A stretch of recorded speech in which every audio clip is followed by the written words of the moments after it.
screen. Great, great catch. Thanks, Cathy. You can thank Ruthie. Thanks, Ruthie. Awesome. Great. Glad that that is all set. So I'm just going to be talking briefly tonight about what our partners at TAC are largely focused on, which is addressing cleaning up fossil fuels, including gas. And so when we think about why is cleaning up gas really important, here we have 4 really key reasons that gas sort of affects in our daily life. There's climate, health, safety, and equity. Next slide. So as you can see on this chart on the left, natural gas is actually responsible for 2/3 of all electricity generation in Massachusetts and makes up over 1/3 of our total greenhouse gas pollution. And this is excluding gas leaks. This is just gas that is being burned primarily in the building sector. So by banning new gas hookups in our buildings, we're going to be addressing a major sector of our climate change causing pollution. Next slide. And here we have some insights into why this is really a health issue as well. So we know that exposure to gas can cause an increased risk for respiratory symptoms like asthma and reduced pulmonary function. And these are seen at much higher levels in children that are exposed to gas stoves. And we also see an increased risk of residual radon dust on the kitchen floor where children have played from burning Marcellus Shale sourced gas. And so we can see that at every stage of life, gas really does have profound impacts on health and on the human body. Next slide. So then, of course, another really crucial component to this is safety. So I think we all recognize this image on the left here. This is from about a year ago, the Merrimack Valley gas explosions, which resulted in about 30,000 people being evacuated from their homes because of the failure of a natural gas pipeline. And so we want to make sure that by transitioning away from gas, we're helping to create safer as well as healthier communities that are safe for our families and safe for our livelihood. Next slide. And then finally, I really want to highlight the equity component to this work. So this is a quote from the LA Times. Indoor pollution is worse among the poor, where cramped quarters concentrate pollutants, which makes banning natural gas an environmental justice issue. Even when the pollutants are vented to the outdoors, they add to ozone, which is another threat to respiratory health. And I also want to highlight the fact that low-income folks are paying the biggest portion of their incomes and utility bills. And by banning natural gas hookups, we're going to be lowering utility bills for the folks who need it most. Next slide. And finally, I just want to touch on the fact that banning gas hookups is part of this holistic transition to a 100% clean energy renewable future. We have to stop creating more outlets for fossil fuels and ways to use them. And I think we all agree that banning gas is a really important way to do that.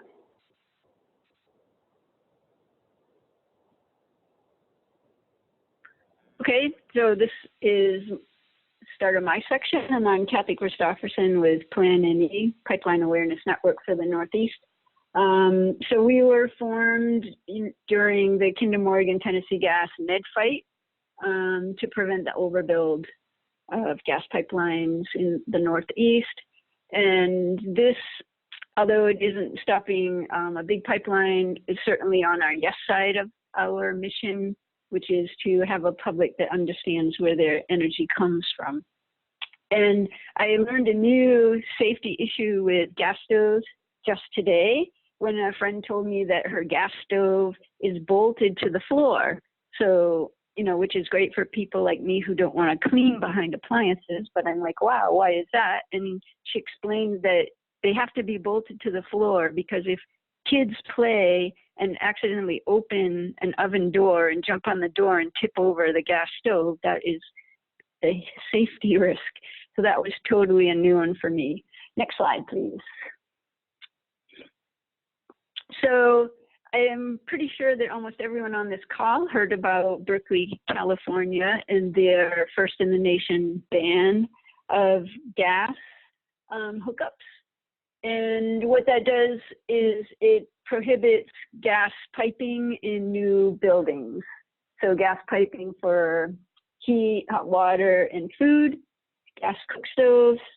The way that California works a little differently than Massachusetts is that the California Energy Commission goes out and they vet, they review, and they analyze what building types can feasibly be done all electric.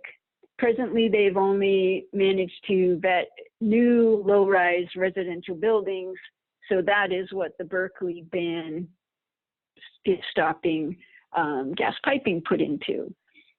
As they work through newer, bigger buildings, commercial, large buildings, the ban will automatically move along without the need for the Berkeley City Council to come back and redo their ordinance. So that's a great way to keep it evolving.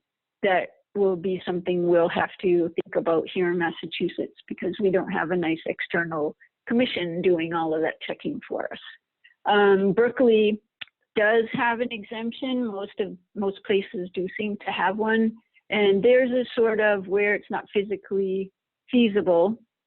But if you do get that exemption in Berkeley, California, you are required to make the building ready to be converted to all electric. Next slide, please. So additionally, there's differences in the building codes between California and Massachusetts. Massachusetts, you're not allowed to make more restrictive building codes, but in California you can. So when I was looking into all of the 50 plus whatever cities in California that are looking to follow Berkeley, some are doing building code changes and some are doing ordinance and small town legislation. Next slide. So there's been quite a Berkeley domino effect in California. There's 50 towns at some phase of exploring. You might recognize some of those. Some of them are pretty big. San Jose, Santa Monica, San Francisco just got theirs to the point of being heard last week. In Washington, the Seattle tried to do it, and he was trying to ban everything, the Seattle mayor, I guess. And that's on hold due to some labor union pressure. But it certainly seems to be spreading, and we totally hope it can come to Massachusetts soon. Next slide. I do want to point out that the moratorium or gas hookup bans that we're talking about here shouldn't be confused with some of the local gas company moratoria that we've had in the Northeast. In Massachusetts, these 4 that are listed here have moratorium under. They're generally for no new service, no expanded of existing service. Most of them have pinned their moratorium being lifted on a now defunct or possible in the future new pipelines. The NED seems to have done in Berkshire Gas. I think they waved the white flag last year. Columbia is still hoping to get theirs lifted in Northampton. We really hope that Northampton, who has done resolutions not wanting more gas, and Holyoke and Middleborough is sort of the same. New York has the same issue going on with Con Ed and National Grid. They're waiting on the Northeast expansion. That's the one that goes under the water that the 401 water quality was just denied for recently. So it's pretty much a common industry tactic to pressure for expanded gas delivery. And also don't confuse these moratoria with the state agency imposed moratorium that we've had here for the inept LDCs. National Grid had a moratorium over them for their striking union, and Columbia Gas just can't seem to get its act together. So they have had moratorium, and there seems to be a new one for the new Merrimack Valley issues they're having. But in general, this would be local government not permitting new hookups, new gas piping into the building. So it doesn't restrict the gas company, but it restricts the building. Next, I think switches to Carol. Great, and yeah, I just want to reiterate Cathy's point that the gas company imposed moratoria are temporary. They're not for climate reasons, and we've had a couple conversations with folks about just even if you have a temporary company imposed moratoria, if you want to accomplish your climate goals, it makes sense to go ahead and do something, you know, in the long run in town meeting that actually addresses the buildings. So just to go on to what is happening so far. So there are three communities in Massachusetts that are actively looking at this. Brookline is probably the farthest along. There's a great team there. And Jesse Gray, who got it started there, started thinking about this well before the summer. So actually before the Berkeley ban passed. And he's been sort of exploring various ways to do it. Right now, what they're looking at is a ban on hookups for new residential buildings and gut renovations, so renovations where it's more than 50% of the building is being rehabbed. They are considering potential exemptions for hot water systems and restaurants, but we'll talk about that in just a minute. Cambridge, the city council is starting to think about this. Quentin Zondervan there has been taking the lead on this. They're considering it. They're basically going very much on the Berkeley model and thinking about new construction where feasible, but it could exempt accessory dwellings and buildings that have a public interest use. So that would be things like medical facilities or potentially affordable housing. And then Newton, I would say, is probably the newest kid on the block. And Emily Norton, who many folks probably know, who's there and who's a city councilor, has brought this to their legal counsel. And legal counsel has started looking at it on behalf of the city council as directed by Emily and some of her colleagues. And the Newton legal folks have been apparently talking to the folks in Brookline. There was the possibility of somebody doing it in Lexington, Mark Sandine, who probably also a lot of you guys know. The Lexington, so he's on the Board of Selectmen there, and their legal counsel in Lexington wanted to see what happens with these other communities. And I'll tell you a little bit about why in a minute. Basically, the way that the three proposed moratoria would work, they're all pretty similar to Berkeley. They would be allowed under home rule, probably. What Jesse in Brookline has heard when he has talked to the Attorney General's office is that they do not determine whether something is allowed until it passes town meeting. So that's an interesting thing from that sort of area of potential threat. So the idea is that all three of them just ban the connection. So it's structured so that it doesn't conflict with code and it doesn't try to do the job of code. So it's just about the hookup, not what is in the building. So a builder could put all of the gas pipes in the building. They just couldn't connect, and they could put the meter on the outside of the building, but they just couldn't connect the building to the gas pipeline. It also is structured to allow the gas companies their right to have infrastructure and to provide their services. So they can have their gas mains, they can have their pipelines, they just can't, they don't have a right to connect to what is, to these new buildings. Some of the technical challenges that have been identified, I tried to put some of the possible solutions in here as well so that folks don't get too discouraged. And again, we will figure out how to send these slides to folks. But domestic hot water, which is, you know, hot water for showers and, you know, your dishwasher and stuff like that is one of the challenges. It's really not an issue on single family homes, but multifamily residential. There are obviously possibilities. You could do something like having a solar thermal system on the roof and then have electric resistance water heaters as backup. That would sort of lower the cost because electric resistance water heaters are a little bit more expensive per gallon of hot water. And obviously in commercial buildings, there's just a lot less load for hot water in most commercial buildings. And so you can do a heat pump, for instance, in the basement.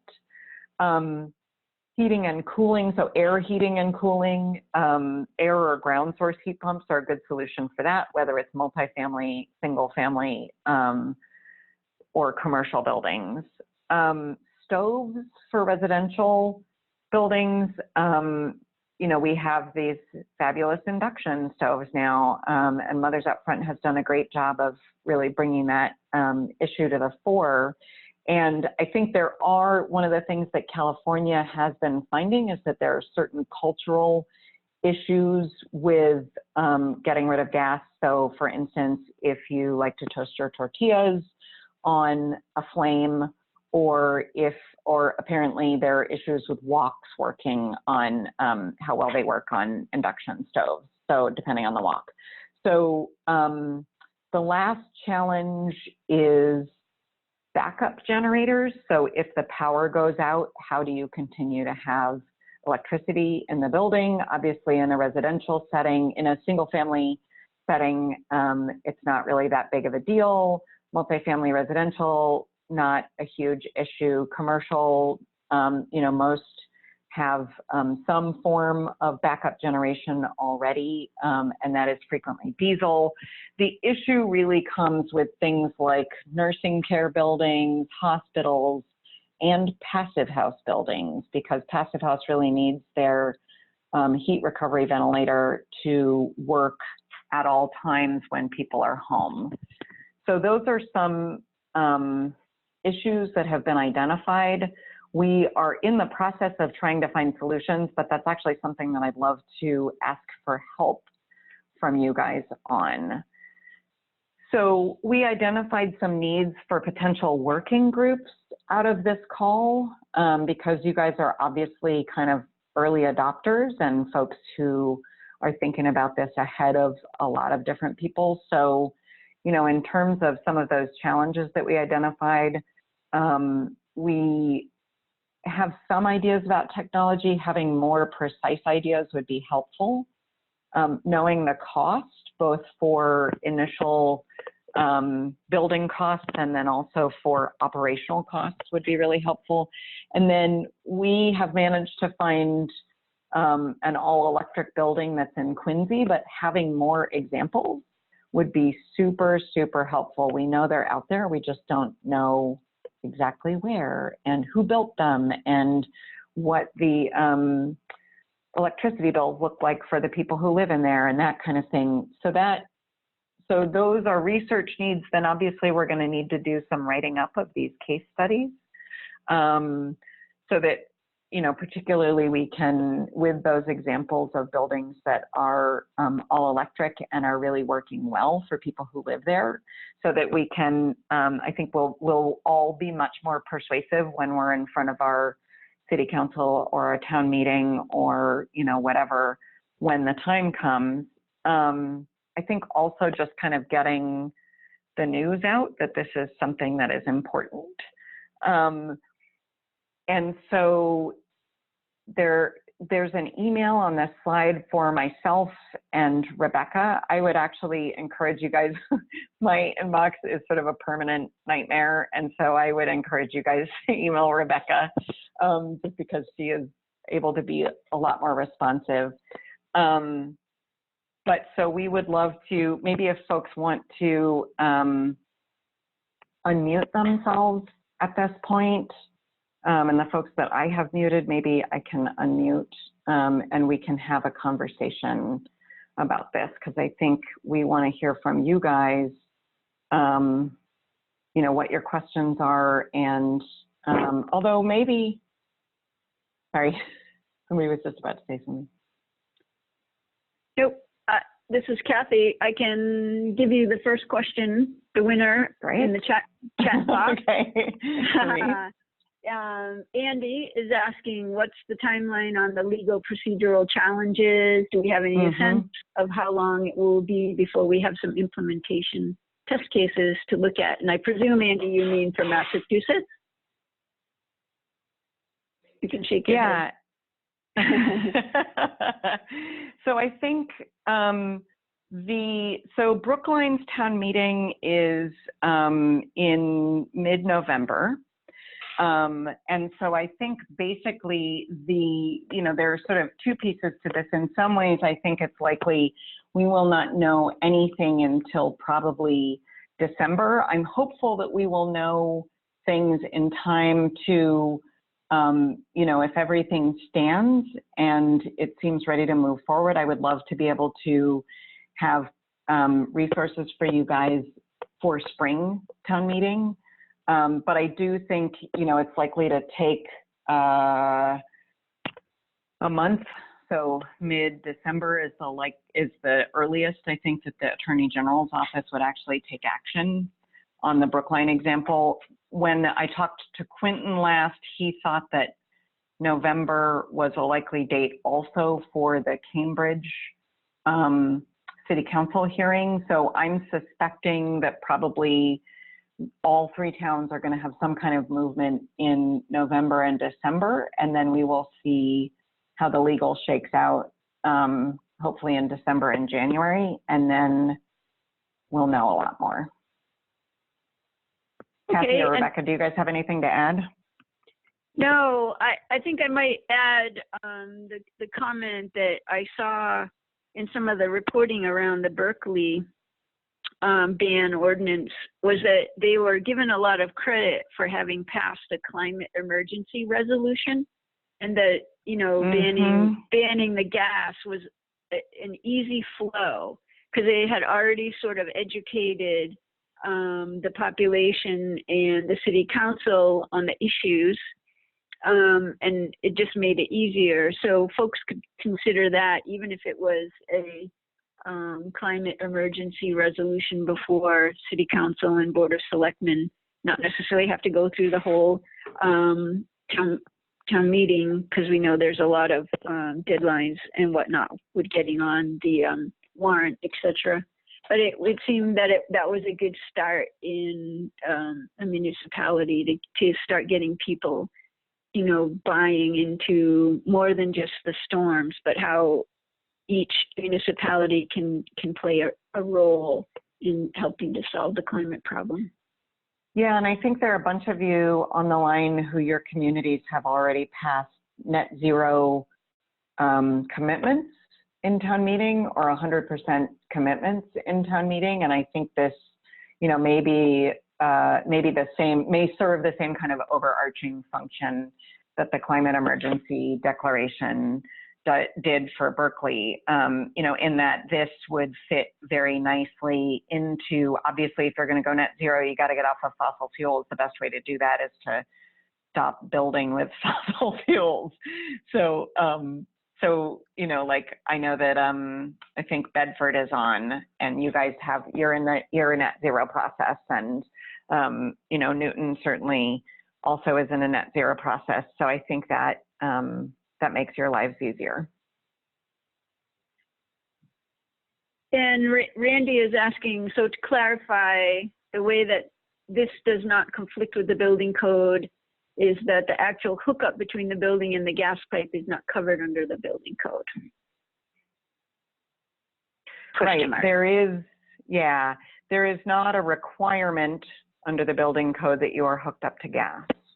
And right. So, but what the building code does, sort of theoretically, the job of code is to tell you how to build a building. So this doesn't say how to build the building. It just says you can't make those connections between the outside and the inside.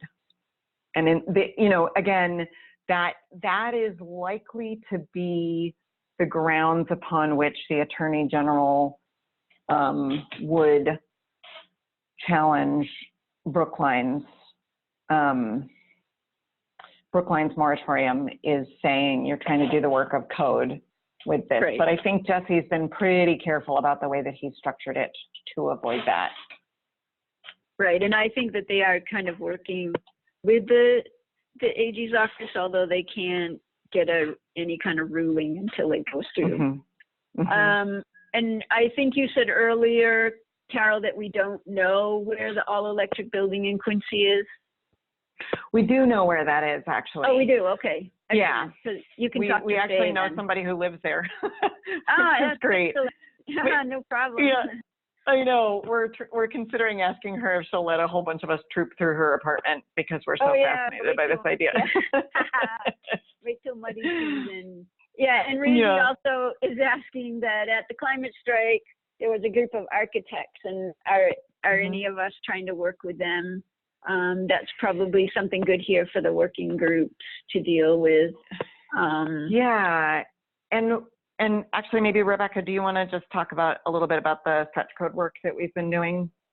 And I think that would be awesome, because that's what someone just asked. How good, does this perfect. intersect with the nicely teed up. Someone, someone teed you up. Yeah, go ahead. Great. Yeah, so I'm seeing a question about how this work intersects with the ongoing net zero stretch code campaign that MCAN has been spearheading. So to speak to the architect's question, we've been able to sort of work alongside a coalition of architects from firms in the Boston area and beyond who are really invested in advocating for a net zero stretch code on the state level. And something that working with this group of industry professionals has helped us do is to think about how we can ensure that the new stretch code bans all gas hookups, so that we're requiring all electric buildings. So I think we're definitely seeing this as complementary work, and we've definitely been able to tap the expertise of some of the folks, some of the industry folks who've been working on the net zero building code stuff. But I think that the efforts that are going on locally now to advocate for gas moratoriums are almost getting ahead of the stretch code process, since we still likely have 2 years until the new stretch code will go into effect. So I think, yeah, I don't know if that totally answers the question, but I think that there's definitely room for us to be able to plug in architects and engineers and other industry people who are interested in getting involved with moratorium work as well. Yeah, and just to emphasize Rebecca's point about, so the gas moratorium and the net zero stretch code are actually complementary, because the gas moratoria can do the job that we hope the net zero stretch code will do once it gets implemented in 2022. But that is, because that's just the code cycle, and that is, it would be nice to not be building gas dependent buildings for the next 2 years. Okay, and Tracy asked a question. Tracy from Rehoboth asked about pushing all electric buildings. Aren't we still driving gas demand, since so much of our grid is powered by gas? And at the moment, yeah, it might look that way, but we're all hoping that as we clean up the electric grid, that all of this is ready to be powered by clean energy. But that would be my answer to that. And being a person from a rural town, I'm a little curious about I know that Jesse was making sure that his ordinance says fossil fuels. Out in my town, and perhaps some others on this call, we don't have natural gas in the streets. We have propane. And so I'm a little curious how we can make sure some of these are ready for that. Because around here, the propane is an afterthought sometimes, right? If you switch from an oil burner to propane, they just come and run one line from a submarine out in the yard. So it's something for us to think about. How. Yeah, I mean, I think to your point though, if we are building buildings all electric at this point, then we have the opportunity to get off of fossil fuels, right?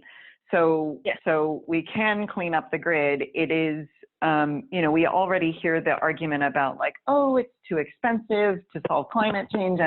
But imagine what we're going to hear when we have to retrofit every single building to be all electric and net zero, which is what we're going to have to do.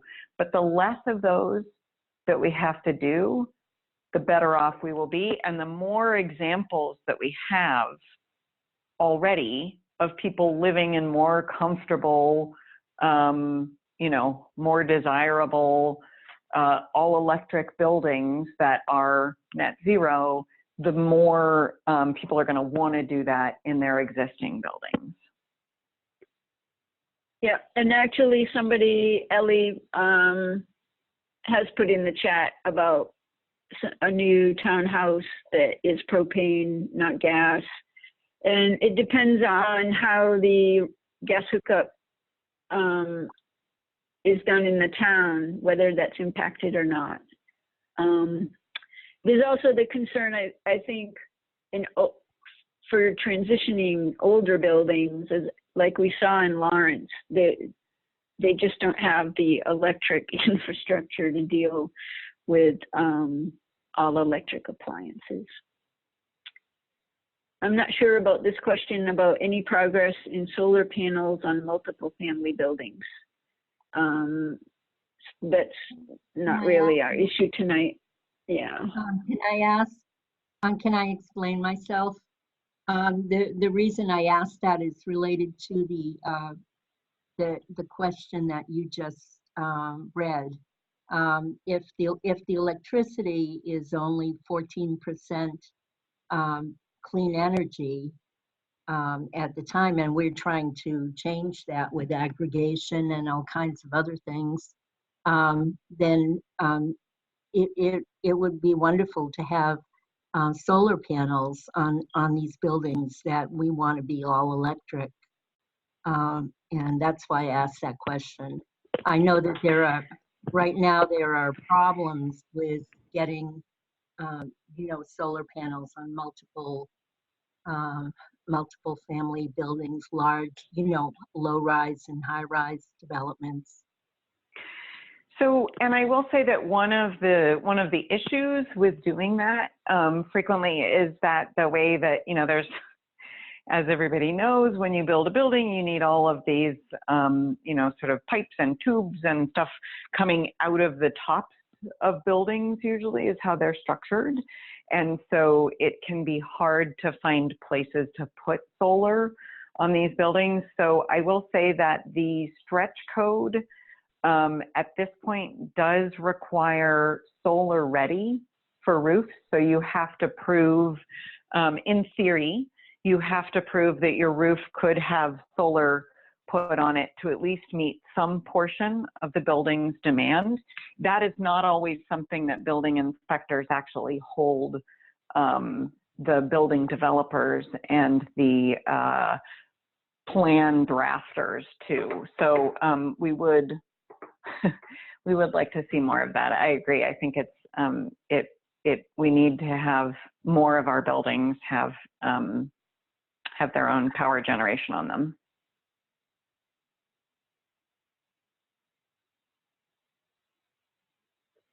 Vic is asking if there is less legally difficult things that partial measures that cities could look at. And that was sort of why I had mentioned the climate emergency resolution that Berkeley did, because it's you know, a much easier lift, but it gets the municipality educated and maybe grease the skids for some kind of partial ban of new gas hookups. Is this for Worcester, Vic? Oops, sorry. Sorry, I was just going to agree with that. I think particularly if your community is not far along in the sort of climate journey, if you haven't made 100% commitment or a net zero commitment or some other kind of big climate commitment, declaring a climate emergency could definitely help in terms of, you know, it gives you something that is the kind of thing that generally can pass, for instance, town meeting pretty unanimously, if not completely unanimously. I don't know, Vic, what the Worcester City Council looks like on this, but it might be, and then you're able to point to it later, to Cathy's point, and kind of be like, clearly the community has spoken, and this is something that everybody, you know we have an emergency, we need to take action. So, so if your community hasn't done something like a net zero commitment or 100% commitment, I think Cathy's absolutely right. That would be really smart as a next step. Yeah, and the Berkeley one is quite an amazing resolution, like 8 pages long. But I'm sure we can share it, and folks could you know, pillage from there, or start from there anyway. However you want to say you dreamt up the exact same resolution. Let's see, looking through, someone mentions that it seems it would be more useful to figure out the legal aspects first, because that's where they're encountering some resistance in Somerville. I think that perhaps, you know, Brookline is going to be doing a lot of that for us by going first. Their article is on the warrant, the fall town meeting warrant. So we will be getting some idea for that. Oh, Judy said that vote. Go ahead. That vote is going to be mid-November, so I think it's November 18th is when town meeting starts there. And from conversations with folks there, it is our understanding that basically this is unprecedented, and so legally there is not precedent, and so it is. They're generally speaking, state lawyers will not give you. They will not give you a decision until it has passed, and so it really does have to make its way through the process before we'll know. Right, because they're wary of articles that are amended on the floor. So if they make a ruling on one, and then you go into town meeting and on the floor it's amended, and in such a way that then they can't validate it, it's a problem. So they just wait until and take exactly what passed through. And Judy lets us know that Worcester already passed a comprehensive climate emergency declaration on September 17th. So awesome. Fabulous. Unless that's Judy, maybe. Go ahead. Share. I was just going to say, yeah, share it with us. If you want to send it maybe to Rebecca, then we can share it with the rest of the folks in the group. So one thing that I'm realizing is that folks RSVP'd to the event, but I don't necessarily have everybody's email in order to send out the follow-up materials like the slides and stuff like that. So I don't know exactly how to tackle that. I don't know if anybody... I think everyone could type it into the chat, and the folks. Oh, that's a great idea. Yeah, I mean, I'm happy to accumulate the list. Okay. You know, if Rebecca can do it too, I'm not trying to. But I think that if folks can just put it into the chat. Anyone that wants to receive, Jane and Lily, and some folks have done it already, which is awesome. Thank you. I think we know some of the emails from some folks on here. Mm-hmm. The random phone numbers, I'm not sure we're going to be able to figure that out. One of them is me. Well, one is you, and one is a 413. But if folks can put them in there, or send it to Carol or Rebecca or myself, or ask us on the Facebook event, you can do that as well. Yeah. However you learned about this, reply to it. So Facebook or email or whatever, that would be great. And we can start a good conversation, because there is a lot to learn and share with each other, because there's no sense all of us reinventing all of the different wheels of this.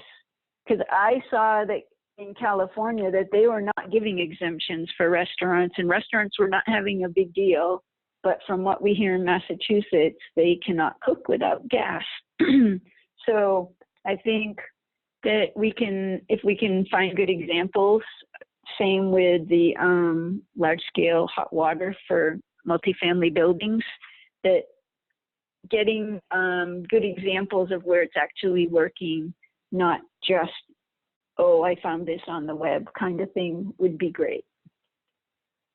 And there's lots and lots of emails in the chat box now. Thank you. Great. I also just want to reiterate, I know that Carol and Cathy have also mentioned this, but we're definitely envisioning this as the first conversation of many. As we've seen tonight, a lot of these sort of proposals are still very much in the development process. And I think that it's really great to have so many folks engaged tonight that are interested in taking next steps, and then reconvening, hopefully sometime in the next few weeks or so, to sort of stay posted on what we think the best strategy, et cetera, moving forward is.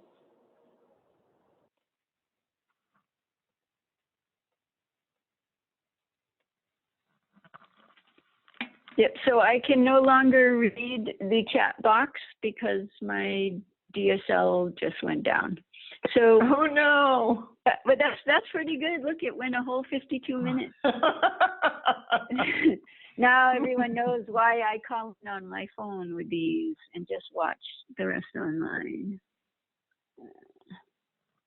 But I can get it. Rebecca, later, did you I'm see sure. any questions go by that we should make sure to answer?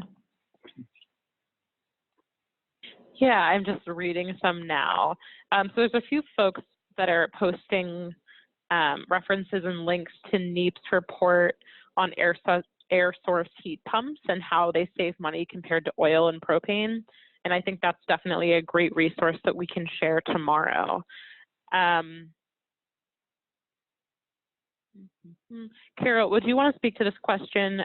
So someone asked whether the no gas hookup policy could be inserted into a zoning ordinance or overlay.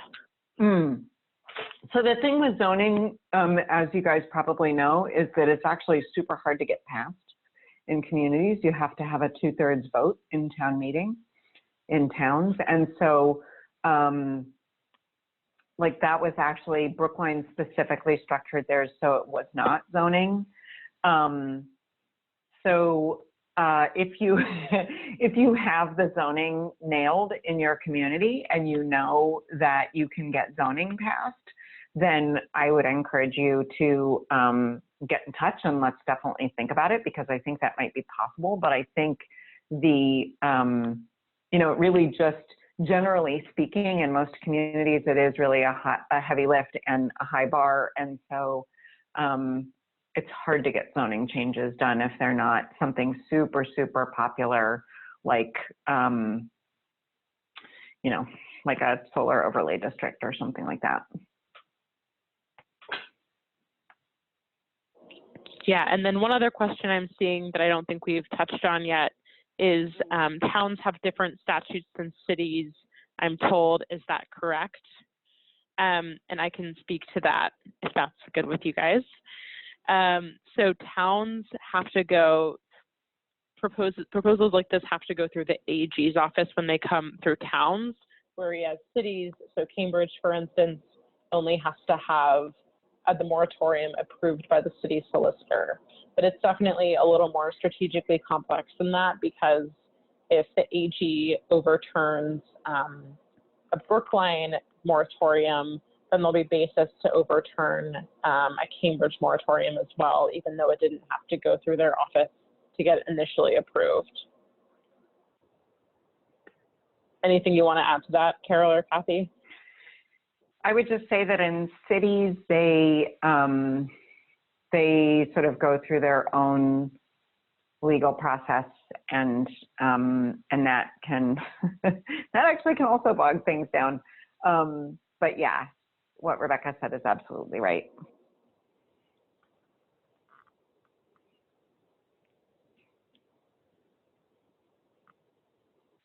That might be it for new questions. I'm definitely also seeing some interest in folks visiting or learning more about the Distillery, which is a passive house building in South Boston. We're actually organizing a tour of the Distillery for legislators who are interested in learning more about moving moving net zero building legislation forward. So I would encourage folks to call the representatives. I'm happy to send out more information after the call to make sure that our folks in the State House are well versed on why it's really important to be building to passive house and efficient standards. And I think it's definitely possible, and would also just be great for us to organize a tour for advocates to also visit the Distillery. It sounds like that's something folks are really interested in. So we will keep you all posted on that. Yeah, we'd be happy to do that. The developer is a former MCAN board member. So, and he is in the process of, or he is starting the process of building another building on that site, which is also going to be passive house. So it's a wonderful building, and the apartments are wonderful. They definitely give the lie to the idea that passive house is, you know, dark and uncomfortable or anything like that. But I would love to live in one of his apartments. I just can't afford it because it's market rate. Mm-hmm. Great. Well, I think we are probably then done. So we have, I think, everybody's email in the chat, or at least everybody who wanted to give us their email. If you didn't give us your email that way, please do, however you heard about this, please do get us your email address. We will send the slides out. We will set up a tour of the Distillery for you guys, and then we will also keep you guys posted as we hear about things moving along. And if you all have Rebecca and my email address, and so please do email if you want to be a part of one of the research groups, and we will all be in touch. Hi, can you, this is Judy from Newton. Hi, Judy. Hello. Hi. Hi. I don't have Rebecca's email. Would you mind giving it to me? Sure. So actually, that's a good reminder for everybody on the call. Rebecca's email is Rebecca, so REBECCA @massclimateaction.net. Great. Yeah, I just threw it in the chat as well. Oh, good. massclimateaction.net. Okay, super. Mm-hmm. Thank you. Okay, I'll send my email to Rebecca because I would love to receive the slides. Okay, great. Good. We will send those out. Okay, thanks, everybody. Carol, you want to stop the recording? I know. I was just about to do it, but I didn't want to do it until I actually finished. Yay. Thanks, everyone. Thanks, everybody. Bye. So Bye. Rebecca or Carol?